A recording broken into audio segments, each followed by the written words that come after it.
Hey everybody, welcome to the Back to Brilliance podcast. We're your hosts Henry and Joseph. Thanks for tuning in. We ask that you subscribe, leave a comment or review. It helps great people like you find our podcast. And with that, today we're jumping into our episode and we're talking about escaping learned helplessness and how to bounce back from business trauma.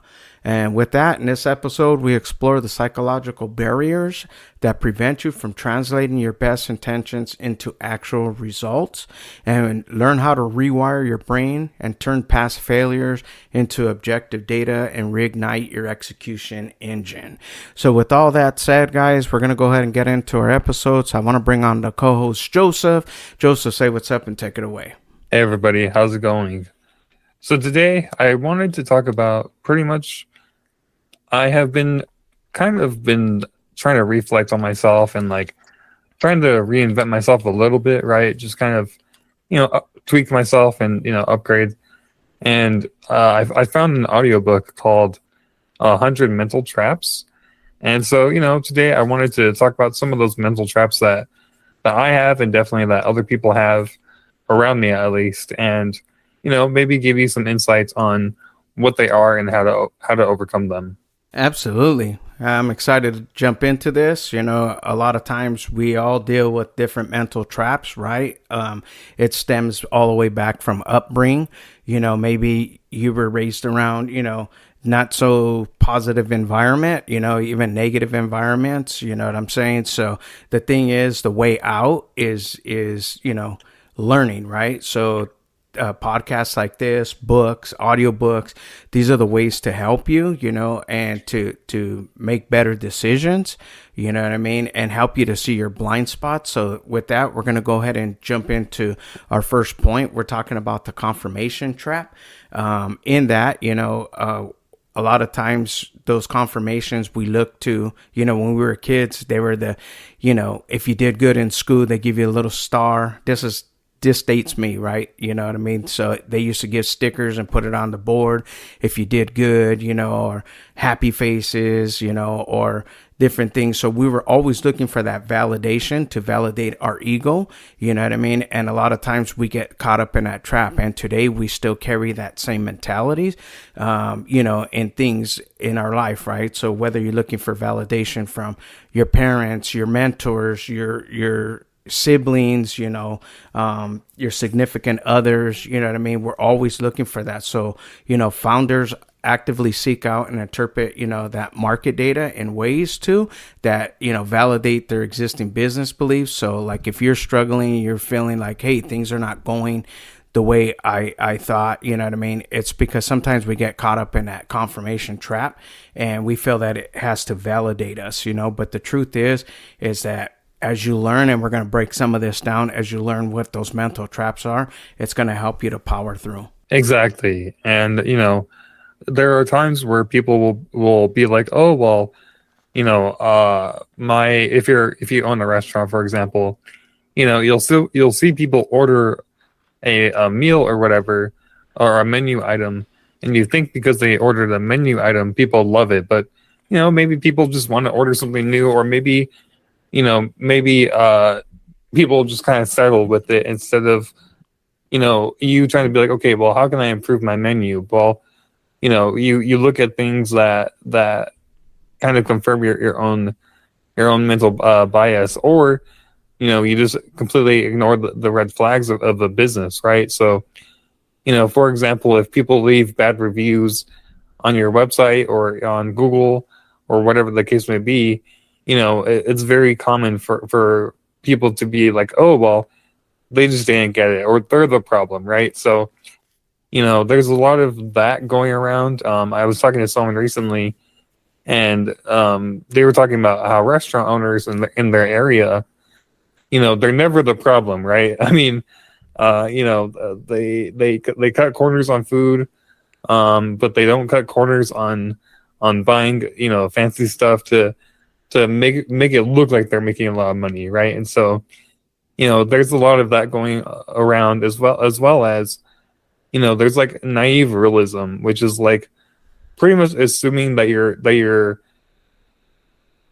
product is pretty much infallible, right? Or perfect, or again, going back to the ego thing of like, oh well, if people don't get it or if people don't like it, they're wrong or they're uninformed or misinformed.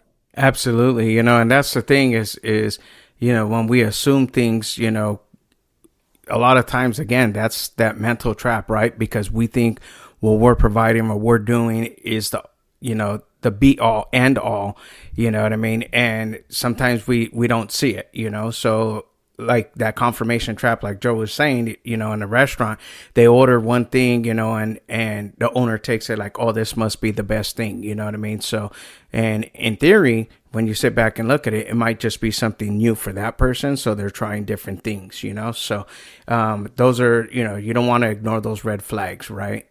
You want to keep pushing through and learning from these traps, so to speak. Okay, so and just realize, like, and understand that, like, you need to seek information from others, so getting that feedback from other people, from mentors, from clients, it's not always a tough pill to swallow when you hear things that you don't want to hear, because we're, again, looking for that validation for our egos. So we're always constantly looking to hear what we want to hear. And then when we get that confirmation, we're like, yeah, I knew I was right, but when you get objection, we feel attacked, right? So those are the mindsets, that we have to break through.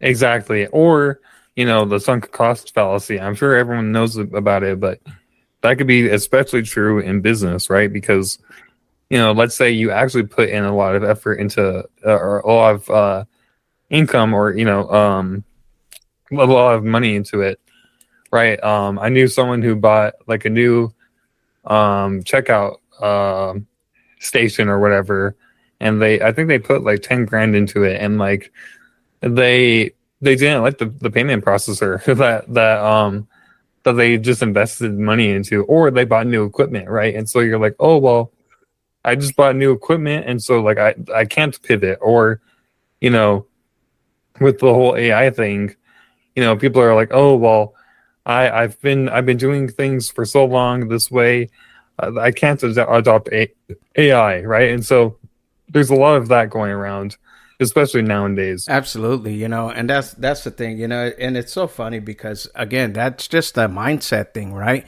Like, a lot of people are still stuck in the past. I was sharing with Joe just previous to this, is that I've been dealing with, some agents, real estate agents that have been in the game for a long time. So, I was bringing some technology and some, tools that would actually enhance what they're doing, and it's just automation, simple automation, but, they're so set in their ways of doing things that sometimes the mindset just doesn't want to accept the new ways, because they want to stay stuck in their old ways. And the reality is that, they're not pushing through, they're not going to progress. And the younger generation that's hungry, that's using these tools, is going to be faster, sharper, more efficient, and, they're going to get the clients, you know what I mean? So the reality is if you're in a business right now, or you're starting and you're looking at like, oh my gosh, there's so much, to do, today with technology, a lot of that work is cut in half to free you up to do these things, so it's just a mindset shift, to understand that there's different ways of accomplishing it, you know what I mean? And if you don't, a lot of people fall into that delusion of forecasting, right? So they don't see the big picture ahead of time. They're just looking at the here and now. And that's good to be here in the present, because that's important, right? That you're present, you're experiencing it, you're enjoying it, and you're learning from the process. But also the forecasting to see that, like, hey, the reality is that things are going to change, right? The future is definitely not going to be the same it is today. So, like, preparing yourself today and, for the future, it propels you in a better place, at that time for the work that you put in now, So I think a lot of times that's a mindset trap that we fall into, is like the delusion of forecasting. Because you see it good now, you think it's always going to be good, And I can give you a prime example is like, the music streaming service right now. It's been good for a lot of years, a lot of things, they made billions of dollars, off the artists and the producers that even the record label companies are losing right now, right? To these streaming platforms because it's their platform.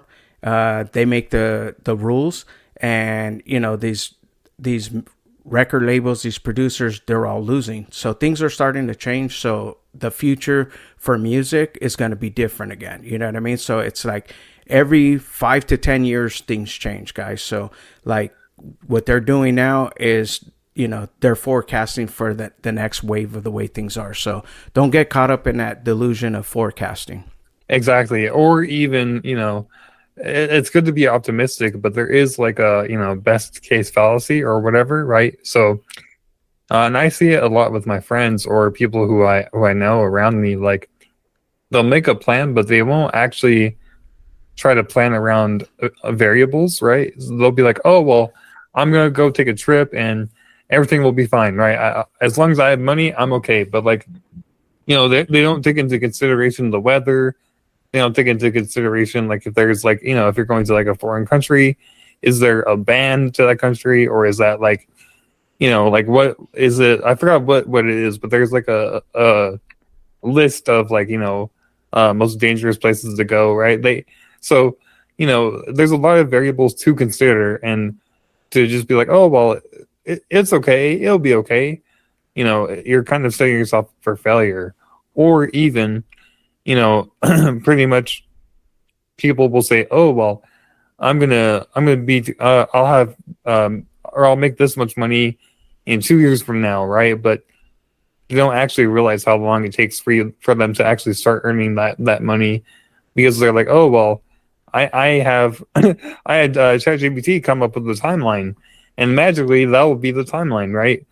Not everything follows the plan, especially life. Life will throw in some curveballs, and so it's good to have a plan, and it's good to have a timeline in mind, but like to set your whole identity or your whole business identity off of a AI generated timeline is a trap in itself. Absolutely. And that's the thing on that, with timelines and things like that. And, well said what Joe just said, life is always going to throw curveballs at you. So like the reality is, chat can give you a map, chat can give you, we'll just say a map, right? But a lot of times, just like GPS, if, they're working on the road right there and they put up, detour signs, well, that's how it is with those curveballs, right? So you have to stay agile. You can't just be fixed and think it's going to go this way according to plan because it's on paper.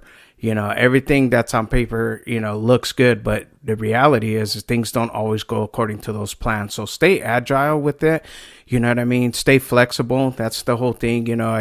Some people do get caught up in that, and then it don't go their way, so they feel like they failed. And it's like, no, you didn't fail. You failed to stay agile, So the reality is that, putting that time in and seeing that, like, what can I do in this situation, and here's something that I learned, it's always great to try to find somebody that's been there, and ask them what they did. Like, how did you overcome this, because people are, they don't always broadcast their failures, but when you start carrying a conversation, you talk to them, people are more willing to give you that information than you really realize. For me, that's my thing, is if I can save you time, shoot, I did you a solid. So like, I'll tell you about all the things that I tried and failed at, you know what I mean? So, that's the only way to help the next person. You know what I'm saying? So don't get so caught up in sticking to one way or sticking to this. Like, use it as a compass, and a guide more than this is the way it should work. Because when it doesn't work out that way and things happen, that's why a lot of people, tend to fail. And that again is just a mindset trap, because they just don't know any other way, right? So it's like, it's like this, you have to use the right tool for the right job, right? So if you're going to hammer a nail in, you don't want to use a pair of pliers to hammer a nail in. You need to use a hammer. You know what I'm saying? So with that, in these timeline multipliers, in this map thing and getting through these mindsets, you have to use the right tools to help you so you don't get caught up. Exactly. As well as, another bias that I personally have an issue with, or that I struggle with at times, is believing that you'll be the 1%, right? Or like you'll be the, so there's a talk or a lecture that Earl Nightingale gave, and pretty much he was saying, the strangest secret, he was saying that pretty much out of 100 candidates at the age of 25, pretty much like 90% of them were, after I believe it was 10, 15 years, 90% of them were pretty much like struggling financially. 5% were financially free, and then 5 of them were like really rich, right? And so, everyone wants to believe like, oh, I'm going to be the 5%, or I'm going to be the top 1%, right? But it's okay to not be the top 1%. I mean, there's a reason why it's only 1%, right? But even then, even if you're the 50th percent, right, you're still better, or not even better, but you're in a better position than 50% of people, right? And so that's one thing that I have really like struggled with, is like, oh, well, I'm not the best in the world, or I'm, whatever. You don't need to be, right? I mean, even people who are in the like top 40% of earners, that's still good, right? People are like, oh, I want to be a top 10%, I want to be top 1%, but like, again, it's okay to be in the higher echelon of things, but not at the very pinnacle of things, right? So, that's like another big mental trap, as well as, the shiny object syndrome. And with AI, that is very prevalent nowadays, because not only can you get a new phone every year, but now there's like there's a new AI tool every month, every week, or whatever, right? So there's a lot of shiny objects all around us. Absolutely. And that's another trap right there, the shiny object syndrome, right? It puts us into that mindset that, we have to have the best, we have to have the greatest, we have to have, these things. And it's, it's the thrill of the new, you know what I mean? And I've been there, you know what I mean? I used to get all the latest and greatest gadgets when Fry's Electronics was open.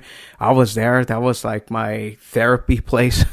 On the rail, I would be there all the time, and checking out all the new gear and buying stuff. This is pre-Amazon, right? So, and with all that, you get it home, you try it, and then you're like, man, it's not even as good as I thought it was. It was all the hype, right? Built around things.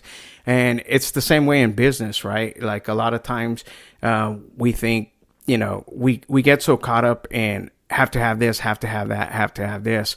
And we lose sight, you know what I mean? So shiny object syndrome, actually just helps you to lose sight really in,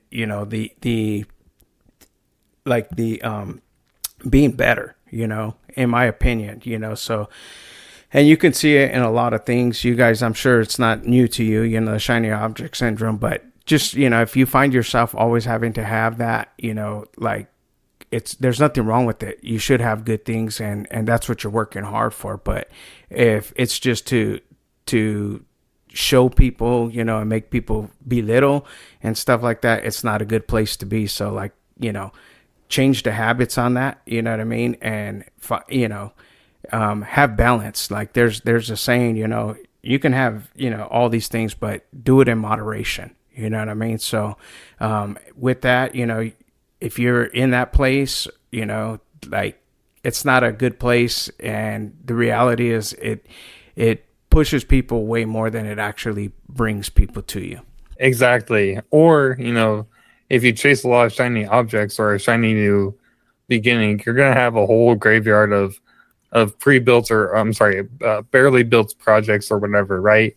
I mean, I I have so many like started like art projects, or started like programming projects, or whatever the case may be. How even food, right?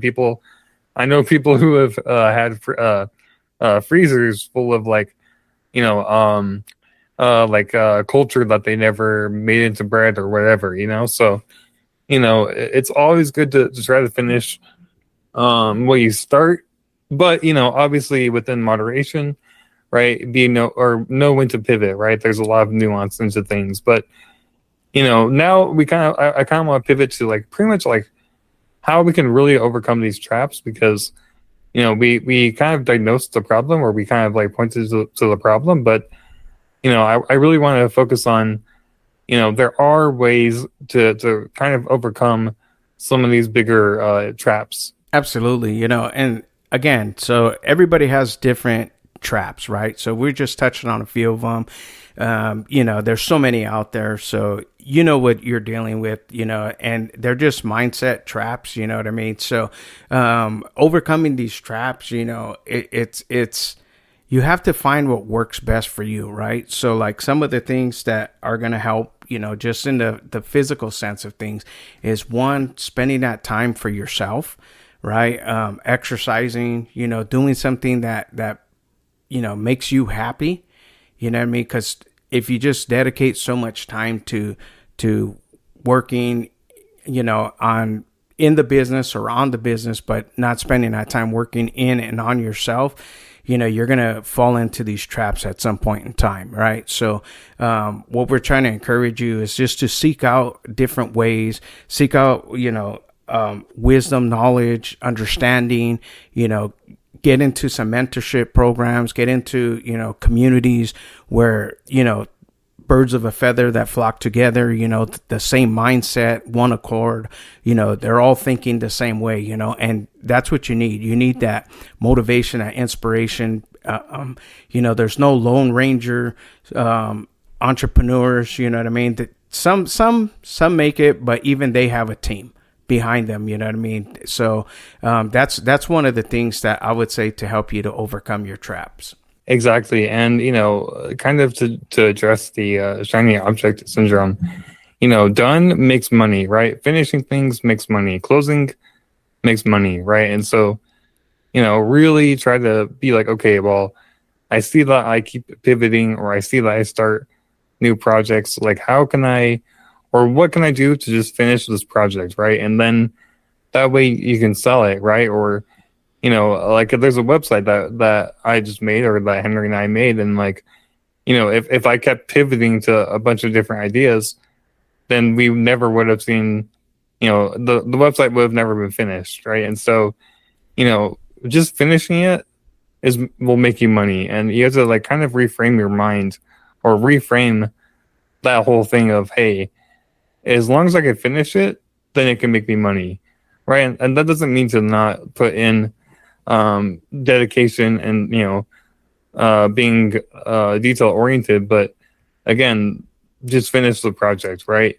As well as go off of data and not defeat, right? Because there's a lot of like learned helplessness is like a good way to phrase it, but basically like like we said earlier, the person who didn't accomplish what they wanted with their timeline or whatever, well, it's not a failure, right?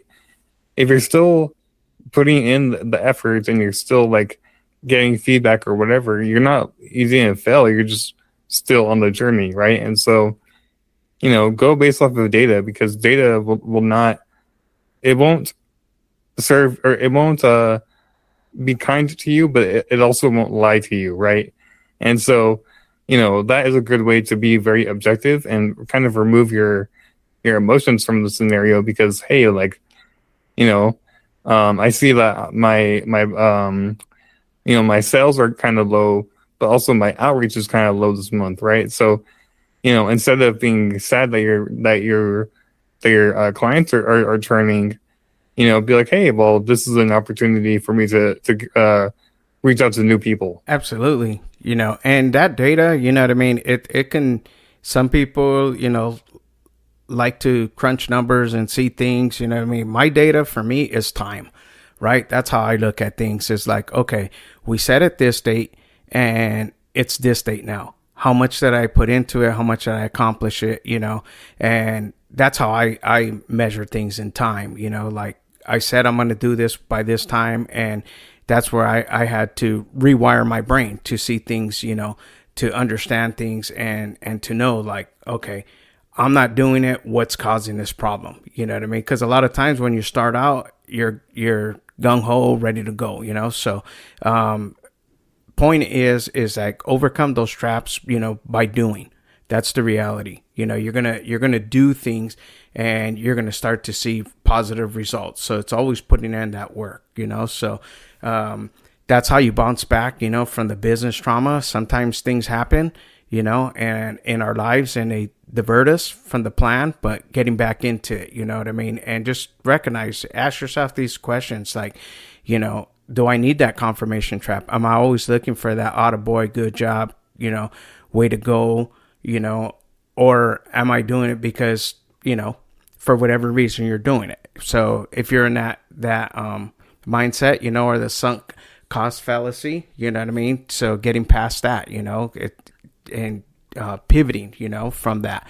Also, we talked about the shiny object syndrome, like, do I find myself always, in that arena, that mindset? So maybe I need to clear some things up on that, and then overcoming your traps, again, just by the simple things we shared, So with that, I hope that, this helps you guys in some way, form, or fashion, but definitely reach out, guys. Reach out and join a community, and that's going to be very helpful in the long run. So with that, I want to bring Joseph back on if he has any closing thoughts before we end the podcast. Yes, pretty much. I would highly recommend, try to look into how you're being a bottleneck, right? What are common traps that you're falling into? Because that will really tell you, hey, these are things that I can improve on, right? That will give you kind of like a game plan on how to improve, and your business will get better. You'll get better as a person.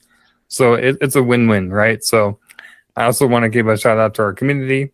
If you're an entrepreneur tired of doing everything alone, we have a community that combines self-growth tools, community support, and weekly structure to help you follow through with whatever you're trying to do. So let's add back to brilliance.com. If you scroll down to our community section, you'll be linked up with like-minded people like you. Well said. All right, guys. Well, thank you for tuning in to our podcast. We ask you, again, don't forget to subscribe and leave a comment or review. It helps great people like you find our podcast. And with that, we're out till the next time. Stay blessed. Bye-bye.